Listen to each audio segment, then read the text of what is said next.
함께 나눈 히브리서 11장 31절에 있는 말씀으로 바른 선택과 구원에 이르는 순종, 이런 제목으로 은혜를 나누려고 합니다. 그 전에 한 전자회사에서 순간의 선택이 10년을 좌우한다, 그런 문구로 광고를 낸 적이 있어요. 이 선택이라는 것 참 중요하잖아요. 한 번의 선택이 10년을 좌우한다. 근데 한 번의 선택이 영혼을 좌우한다, 이렇게 볼 수도 있어요. 한 번의 선택이, 한 번의 잘못된 선택이 멸망의 길로 갈 수도 있다. 오늘 성경이 그것을 말씀하고 있거든요. 오늘 우리가 함께 읽은 히브리서 11장 31절에 보니까 믿음으로 기생 라합은 정탐꾼을 영접했는데 어떻게 영접했냐? 평안히 정탐꾼을 영접하였더니 그 순종하지 아니하는 자들과 함께 멸망하지 아니하였다, 그랬거든요. 여기에 단어에 보니까 믿음으로, 영어로는 by faith, 믿음으로, 그리고 그 다음에 나오는 수식어가 있어요. 기생 라합은 이렇게 나오고요. 이 기생이라는 단어가 영어 성경에서는 prostitute라는 단어를 썼어요. 이 prostitute라는 것은 pro, 앞에라는 접두어가 붙은 길에 나가서 있는 여자들, 창녀임을 얘기하거든요. 참 이 두 단어가 이게 잘 안 어울리는 단어 아니에요? 믿음이라는 단어는 하늘에 속한 단어라고 한다면 이 프로티튜트, 기생, 창녀, 이 단어는 철저하게 죄악에 물들은 땅에 속한 단어 아니냐고요. 이 믿음이라는 하늘의 단어, 기생이라는 땅의 단어, 이것이 어떻게 조합이 되어질까? 이게 어떻게 되어질까? 땅에 죄로 물든 한 영혼이 어떻게 하늘에 속한 사람으로 바뀔까?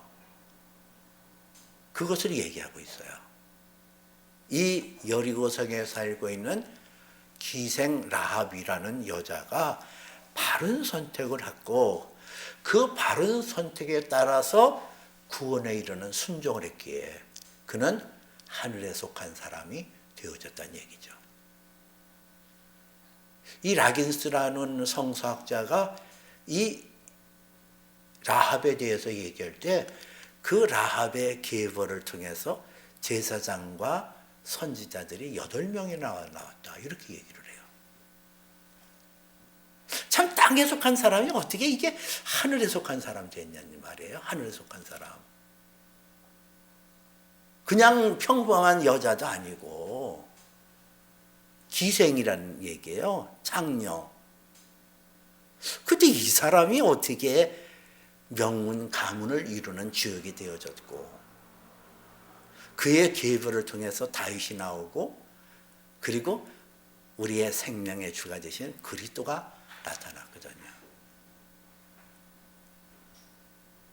참 이게 기묘한 대비를 이루고 있잖아요. 믿음으로, by faith, 믿음으로, a prostitute, 라합, 이렇게 나와. 이게 대비를 이루면서 오늘 나오고 있거든요. 그가 어떻게 이 땅에 속한 그런 죄 아래 있는 상황에서 하늘에 속한 자가 되어졌는가? 그는 바른 선택이 있었다는 거죠. 어떤 바른 선택?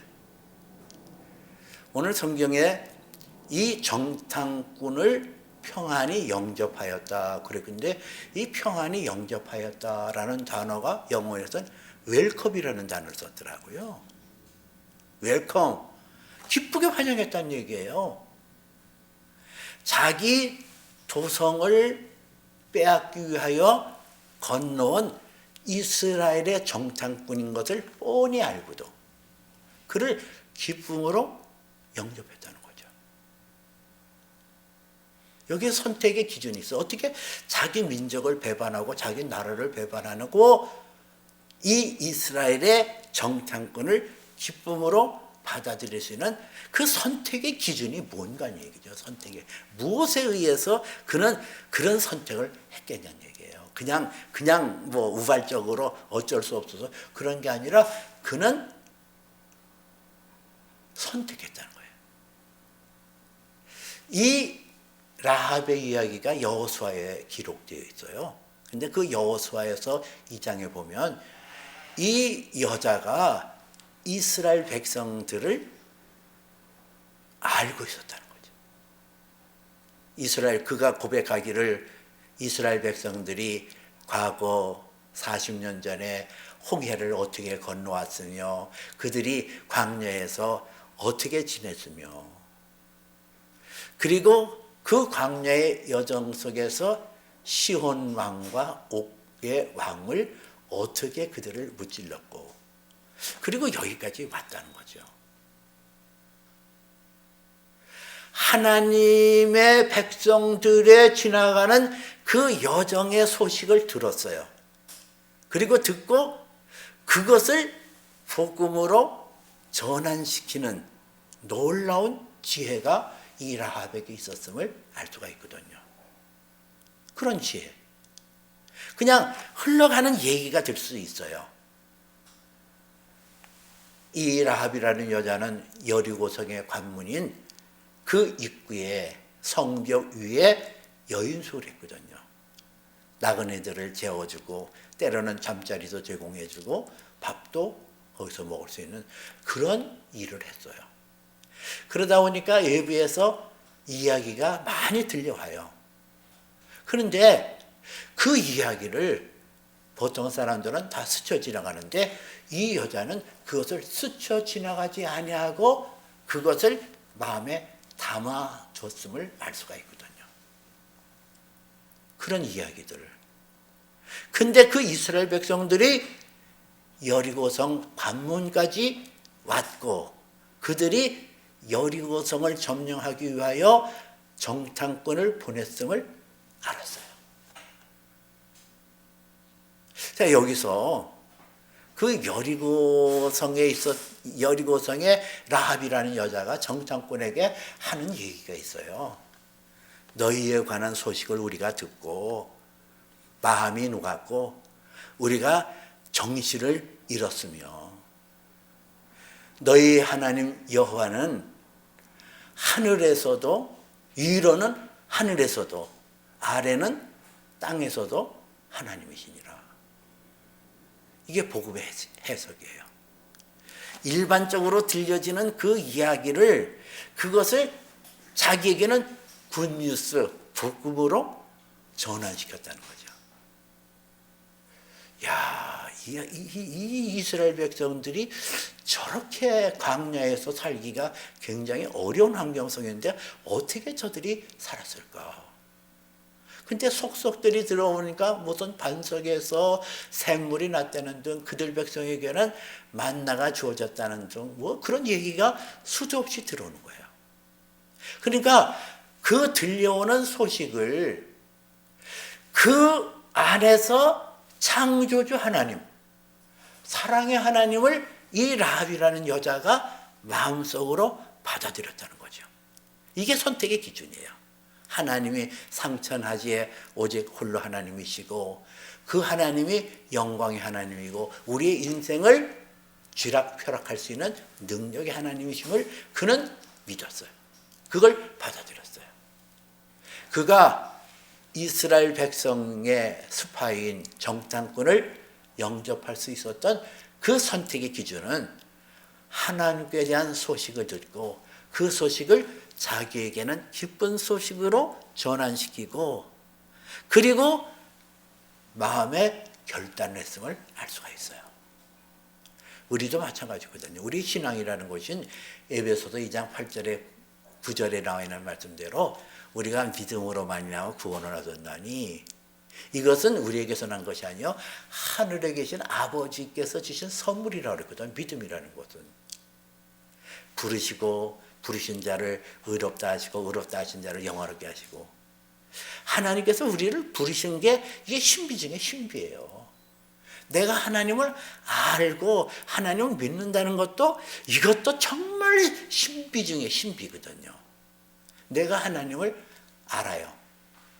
그 하나님이 창조주 하나님을 믿는 거 이게 일반적인 믿음이면서 하나님의 선물이거든요.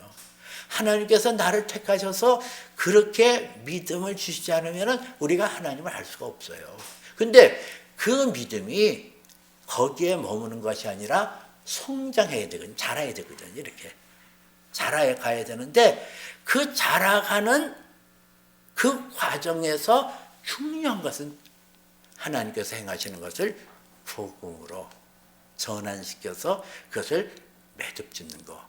이게 아주 중요하잖아요.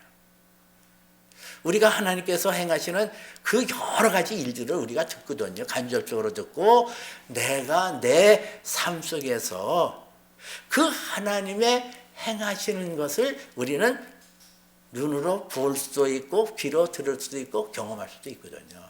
그 경험되어지는 것을 하나님은 이런 분이시로구나. 하나님은 이런 분이야. 그래서 그 하나님을 내가 꼭 붙들고 믿음으로 세워나가는 것. 이게 믿음의 성장하는데 아주 중요한 요소예요. 이것이 하나님께서는 이런 하나님이시구나. 수도 없이 겪거든요. 우리가 날마다 삶 속에서 수도 없이 겪어요. 이게 하나님이시구나. 이런 하나님이시구나.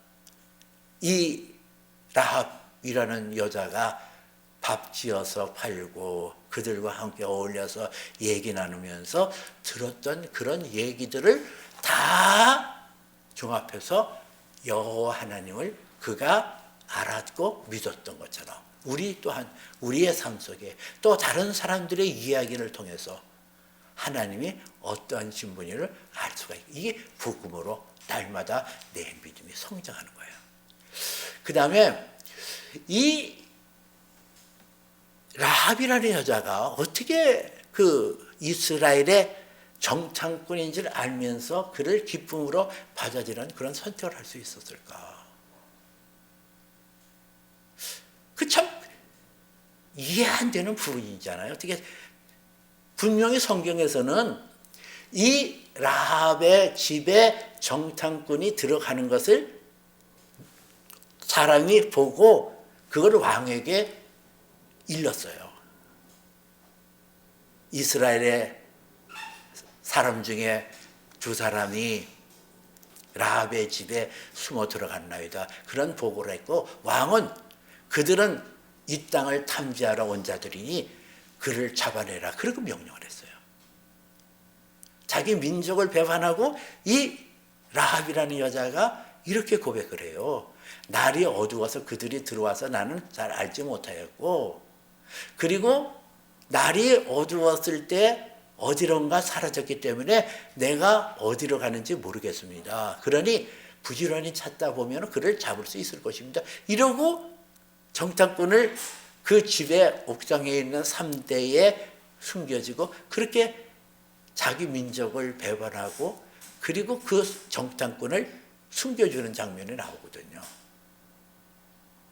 자, 하나는 이스라엘에 행하셨던 하나님을 듣고 그 들은 그 내용을 복음으로 전환시켰고 그다음에 또 하나는 어떻게 이게 민족을 배반하고 왕의 명령을 배반한 죄 때문에 그는 그 땅에서 쫓겨나가고 크게 죽음을 당할 수도 있는 그런 위기인데 어떻게 그들을 숨겨줄 수 있었을까?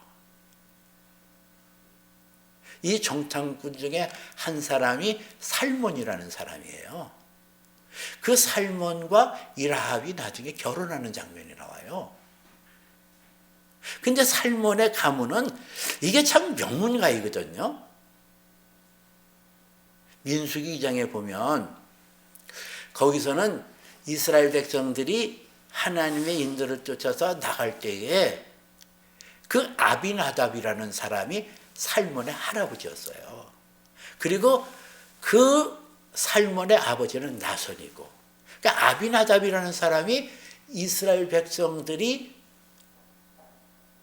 앞으로 행진할 때 제일 앞장서서 깃발을 들고 나갔던 사람이 아미나답 그 할아버지예요. 그러니까 가장 믿음이 좋은 그런 가문에다가 또 이 정탐꾼으로 파송을 받은 두 사람 중에 한 사람이 바로 살몬이었거든요. 근데 그 정탐꾼은 어디에 속한 사람이냐면 에브라임 지파에 속한 사람과 유다 지파에 속한 사람 한 사람씩 뽑아서 그들에게 사명을 준 거예요.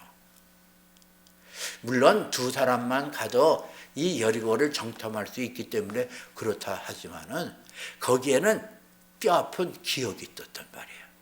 저는 성경의 출애굽기 2장에 보면 그 백성들이 애굽에서 탈출하여 2년 정도 되었을 때 가데스 바네아라는 곳에 도착을 해요. 그 가데스 바네아에서 정탐꾼을 각 지파에서 한 사람씩 선발해서 12명의 정탐꾼을 가나안 땅에 보내서 그들의 지형이 어떠며 그들의 성벽은 어떠며 그들의 토산물은 어떤지를 알아보라고 했어요. 근데 그 정탐꾼 중에 10명은 아주 부정적인 얘기를 합니다. 가니까 우리는 거기에 비하면 메뚜기고 그들은 안악자손이고 그 성벽은 경고해서 우리가 글로 들어갈 수가 없습니다. 그러니까 이스라엘 백성들이 12명 중에 10명이 그렇게 부정적인 얘기를 하니까 그냥 통곡을 하고 원망하고 불평하다가 그 가데스 바네아에서 하나님께서 노해서 너희들이 40년을 광야에서 헤매길 것이다. 하루를 1년으로 쳐서 40일을 너희가 광야에서 배회할 것이다. 그런 뼈아픈 경험이 있었단 말이에요.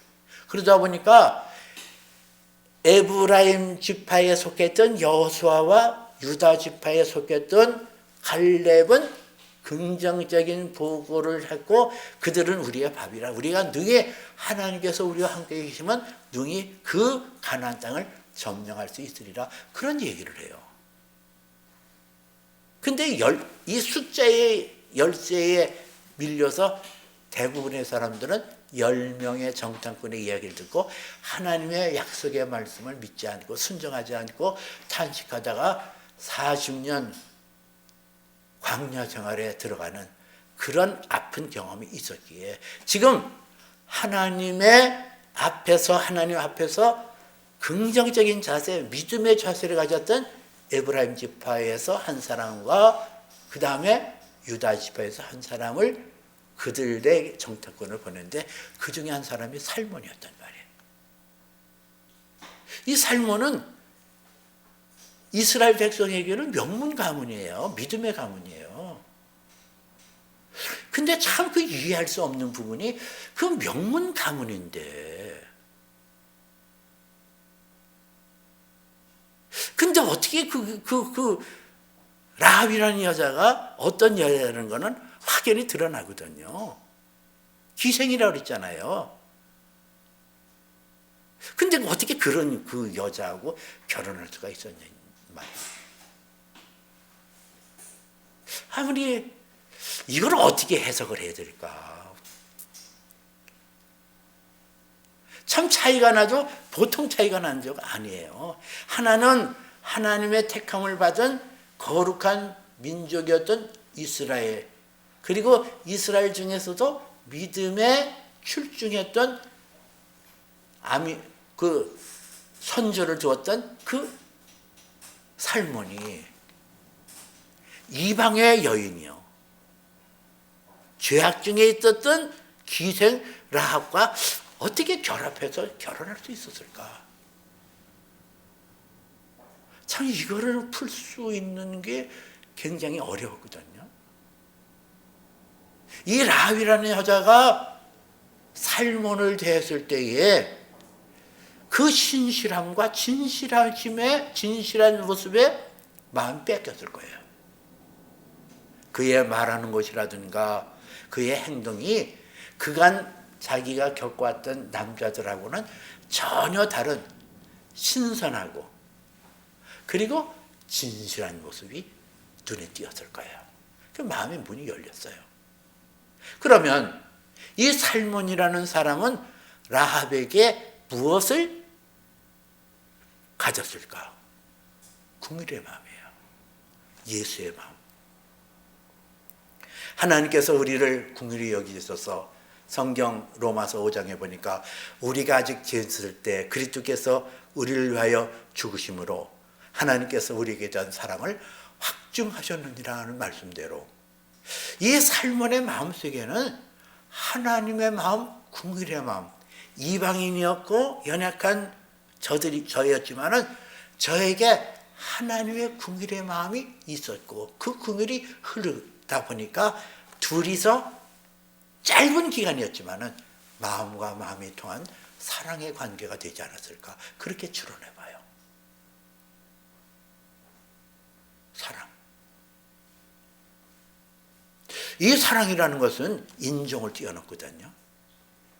사랑이라는 것은 어떤 장애 요소를 뛰어넘고 사랑을 하는 거예요. 우리가 죄인 됐을 때 하나님께서 그의 아들 예수 그리스도를 보내셔서 우리를 사랑하신 것처럼 살몬의 마음속에 하나님의 사랑이 그의 마음속에 충만하게 임했기 때문에 이방 족속이었던 라합이라는 여인을 사랑할 수가 있었다고 말할 수 있어요. 장벽을 뛰어넘는 사랑. 그 사랑을 통해서 놀라운 일이 벌어지잖아요. 이 살몬과 라합을 통해서 보아스가 태어나고 보아스를 통해서 이새가 태어나고 이새를 통하여 다윗왕이 태어나요. 이처럼 놀라운 위대한 신앙의 가문으로 변모되어지는 라합. 그의 선택은 사랑이었어요. 사랑하는 남자를 숨겨주고 기꺼운 마음으로 사랑을 주고 싶은 그 남자에게 동조했던 그 모습. 이렇게 선택이라는 것은 하나님의 행하시는 것을 복음으로 받아들이고 그리고 하나님의 사랑이 내 가운데 들어와서 그 사랑의 깊이 속에서 선택을 할 수가 있는 거예요. 우리도 어떤 하나님을 향해서 선택하고 하나님께 나갈 수 있는 것 중에서 가장 중요한 것은 사랑이라는 거거든요. 하나님이 나를 이처럼 사랑하시는구나. 하나님께서 그 아들을 아끼지 아니하실 정도로 나를 이렇게 사랑하시는구나. 하나님께서 나를 눈동자같이 지켜주시고 졸지도 아니하고 주무시도 아니하고 나를 보호하시는 그 사랑의 편팔로 나를 안위하시는구나. 그거를 내가 깨달을 때 하나님을 향하여 내가 선택할 수 있거든요. 이 바른 선택을 통하여 구원에 이르는 순종을 할 수가 있어요. 이 여인이 하나님의 말씀에 순종했기 때문에 믿음으로 기생 라합은 정탐꾼을 평안히 영접하였으므로 순종하지 아니하는 자들과 함께 멸망을 당하지 아니하였다. 그랬거든. 순종했다는 거예요. 이 순종하고 복종이 다르거든요. 복종은 내 의지와 내 뭐하고 상관없이 그냥 복종. 마치도 노예가 주인이 시키면은 그 시키는 것에 그대로 따르는 것을 복종이라고 한다면 순종이라는 것은 내 의지와 내 마음과 뜻을 다 합해서 따르는 것을 순종이라고 해요. 근데 이 여자는 순종했다는 거예요. 그 순종할 수 있었던 가장 중요한 배우는 바른 선택이 있었다는 거죠. 하나님께 대한 바른 의식, 바른 믿음, 그리고 사랑에 대한 충만함이 그의 마음속에 있었기 때문에 바른 선택을 했고 그 선택에 따라서 순종했다는 거예요. 순종에는 때로는 여러 가지 위험 요소도 있어요.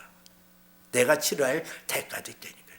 내가 이것을 순종함으로써 거기에 따르는 어떤 대가가 있어요.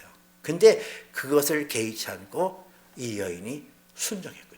근데 그 순종에 있어서 행함이 들어가는 것을 우리가 볼 수 있어요. 여호수아에서 보니까 이 정탐꾼이 이 여자에게 약조를 합니다. 내가 나를 통해서 이렇게 선대했으니까 우리 민족이 이 성을 탈취하는 날 너와 네 가족을 지켜주리라. 그러면서 그에게 이렇게 약조를 해요. 우리가 들어올 때에 창문을 통하여 내려갔던 거기에 이 붉은 줄을 매달아라. 그리하면 우리가 들어올 때에 너와 내 부모와 내 형제들과 내 아버지의 가족들이 내 집으로 모여들었을 때 그들이 안전하게 구원을 받게 하리라. 그렇게 얘기를 해요. 여기서 이 붉은 줄이라고 그랬거든요. 이 붉은 줄. This 바로 그 정관사. 그것은 이스라엘의 정탐꾼이 창문을 통하여 달아내렸던 그 줄을 의미해요. 그래서 이 붉은 줄이라는 거예요. 이 붉은 줄. 이 붉은 줄의 의미에 대해서 퐁크라는 신학자가 얘기하기를 이거는 구속사에 나타나는 구원을 상징한다. 예수 그리스도의 보혈을 상징하는 붉은 띠. 이것을 지금 드리라는 거예요. 그래서 이스라엘 백성들이 들어올 때 그 붉은 줄이 있었기 때문에 그들 가족이 멸망당하지 않고 구원을 받았어요. 우리의 붉은 줄은 무엇이어야 될까? 바클레이라는 성사학자는 얘기하기를 이 여리고성을 이스라엘 백성들이 점령한다는 것은 100만 분의 1도 안 된다는 거예요. 100만 불도 안 되는 그 희소성을 지닌 이스라엘 백성들의 그 구원의 소식에 이 여자는 순정함으로 붉은 줄을 내려드리고 그 붉은 줄을 통하여 그와 그의 온 가족이 구원을 받았거든요. 저와 여러분들의 붉은 줄은 무엇이 될까? 나 위하여 생명 바친 예수 그리스도의 보혈의 사건. 영원히 변치 않은 보혈의 사건. 그 보혈의 사건이 내 안에 있을 때 나는 이 세상에서 구원받아 하나님 앞에 갈 수가 있어요. 나는 바른 선택을 하고 있나요? 하나님께서 행하시는 그것을 복음으로 전환시키고 있나요? 하나님의 사랑을 내 가슴 속에 받고 그 사랑 속에서 온전히 나갈 수 있나요? 그렇다면 나는 그 믿음을 통하여 순종할 수 있고 그 순종을 통하여 마지막 멸망의 때 마지막 주님이 오실 때에 우리는 멸망당하지 않고 구원받을 수가 있어요. 이 놀라운 은혜가 저와 여러분에게 임하시기를 주님의 이름으로 축복해 드립니다. 기도합니다.